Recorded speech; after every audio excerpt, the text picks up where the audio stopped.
Anda kembali bersama kami, kita kembali ke Prof. Zubairi. Nah, tadi Prof bilang juga bahwa ada kemungkinan OTG ini dalam masa inkubasinya bisa menjadi bergejala ataupun terdapat masalah-masalah kesehatan yang kemudian timbul di masa inkubasinya. Ini supaya, itu tergantung apa? Apa tergantung imunitasnya kah? Tergantung kondisi seperti apa, Prof? Oh iya, banyak hal yang mempengaruhi. Tadi sudah disebutkan mengenai komorbid penyakit lain yang memudahkan seseorang menjadi berat, menjadi serius. Itu yang pertama tentu usia. Namun kalau melihat data Indonesia, ternyata paling banyak itu justru usia 20, 30, 40 itu banyak banget. Jadi dengan kondisi artinya, kesehatan seperti apa, Prof? iya, komorbidnya itu misalnya rokok, obesitas, gemuk banget, apalagi kalau indeks massa tubuhnya lebih dari 40 itu bahaya. Kemudian diabetes tidak terkontrol, kemudian kalau ada gangguan ginjal, kemudian kalau ada penyakit jantung koroner. Jadi yang sekarang bisa juga mengenai pada usia lebih muda. Nah, kalau sudah ada sakit tersebut plus infeksi virus corona ini akan membahayakan karena bisa menjadi berat. Jadi apa sih yang harus dilakukan oleh pasien OTG selama masa isolasinya supaya tetap bisa menjaga kesehatan? Jadi pertama hidup sehat, kalau untuk yang sehat, jadi hidup sehat itu tentu ya olahraga 150 menit seminggu, sayur 2-3 kali sehari, buah 2-3 kali sehari, kemudian kalau punya penyakit harus terkontrol baik. Jadi kalau muda ada diabetes tapi terkontrol itu masih ringan. Namun kalau walaupun usia muda, kalau ada kencing manis tidak terkontrol itu bisa membahayakan jiwa kalau terinfeksi. Demikian pula pada perokok. Sekarang ini waktunya untuk memotivasi perokok untuk stop. Paling tidak ya kalau bisa stop terusnya, paling tidak selama pandemi ini tidak merokok. Karena kalau merokok ada gangguan di saluran nafas, itu kalau terinfeksi menjadi berat sekali. Kemudian data dari Amerika menunjukkan bahwa yang muda ternyata ada lumayan yang terkena stroke. Jadi kalau darah kita kental ya harus diobati teratur. Perlu mengonsumsi obat tertentu, Prof, untuk pasien yang OTG?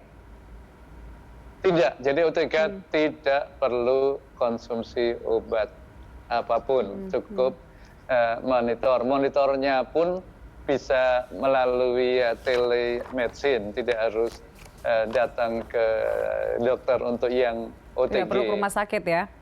Ya, namun perlu monitor ketat, monitor diri yang ketat, kemudian kalau ragu-ragu harus segera kontak dokter melalui telepon atau melalui WA group untuk mendapatkan tindakan kalau misalnya ada perubahan. Jadi misalnya sekarang kalau kelainannya ringan dan ternyata perlu dirawat, itu ternyata misalnya pemberian heparin akan banyak menolong untuk mencegah ke dalam kondisi yang gawat untuk pasien COVID-19 yang ringan yang perlu rawat inap di rumah sakit. Jadi masih banyak yang bisa dikerjakan kalau kita memantau dengan baik dan benar dan risikonya menjadi turun. Baik, terakhir Prof, untuk monitor sendiri itu seperti apa kita bisa melihat kondisi tubuh kita sendiri ataupun kalau misalnya kita OTG memonitor itu seperti apa contohnya? Jadi pertama kita lihat dulu usianya berapa, kemudian ada nggak penyakit lain harus diwawancara, ada tidak kebiasaan merokok, kebiasaan yang kurang baik buat kesehatan, minuman keras, kemudian dia olahraga teratur tidak. Jadi biasanya kalau saya tanya begini, oh, jawabannya olahraga, saya olahraga teratur. Sebentar Mas, seminggu terakhir 7 hari, sekarang kan hari Minggu yang lalu sampai hari ini 7 hari, olahragamu berapa kali?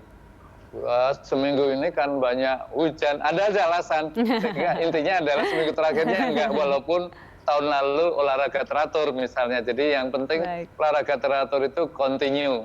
Demikian pula makan yang sehat, jadi yang cukup kalori, cukup protein, dan sayur dan buah itu penting banget, serta tidur yang cukup itu untuk menjaga kesehatan. Dan kalau merokok harus stop. Kalau diabetes, berapa HbA1c-mu Mas sekarang? Wah, apa itu HbA1c? Nah, ternyata belum diperiksa. Jadi memang harus dimonitor apakah kencing manisnya terkontrol baik atau tidak. Kalau sakit liver sudah diobati dengan baik atau tidak. Kalau ada gangguan ginjal, seberapa buruk gangguan ginjalnya dan sudah dipantau lebih teratur atau tidak. Baik. Itu antara lain yang harus diperhatikan. Nah, itu ya pesan-pesan dari Profesor Zubairi. Semoga pemirsa bisa mengikuti ya bagaimana kita mencegah dan juga memonitor kalau misalnya kita OTG. Prof. Zubairi, terima kasih telah bergabung bersama kami siang hari ini. Dan kita terakhir ke Pak Budi, maksud kami Pak Diki Budiman. Pak Diki, nah ini menurut Anda sendiri penularan corona di Indonesia ini seperti apa? Ya, pertama saya ingin menguatkan apa yang disampaikan Prof. Ya. Pertama, riset membuktikan namanya imbus daya tahan tubuh itu nggak bisa instan. Oke. Jadi yang disebut olahraga itu harus rutin. Jadi nggak bisa cuma seminggu terakhir seperti yang tadi. Jadi harus rutin. Dari sekarang pun sudah mulai. Jadi adanya kejadian pandemi ini harusnya merubah semua orang hidup lebih sehat. Yang tadinya merokok, setuju, jangan merokok. Ya, yang tadinya jarang olahraga, kan olahraga setiap hari minimal 30 menit. Kemudian istirahat, tidur harus cukup. Tidur, jadi imunitas itu dipengaruhi istirahat yang cukup, makanan yang sehat, bukan hanya satu komponen saja ya Pak Diki ya. Betul.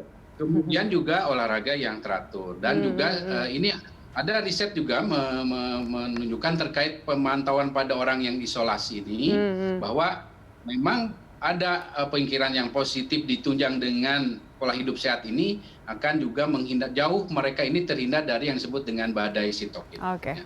Jadi ini kombinasi. Nah, kaitan dengan situasi di Indonesia yang masih saat ini banyak belum mendeteksi kasus infeksi dan belum turun grafiknya begitu Pak Diki. Ya, betul, dan antara lain Mbak Julita kita bisa lihat dari indikator positive rate yang rata-rata masih di atas 10%. Nah, ini artinya sebetulnya ada satu studi yang mengatakan bila di atas antara 10% berarti ada kurang lebih 10 kali dari yang dilaporkan ini belum terdeteksi.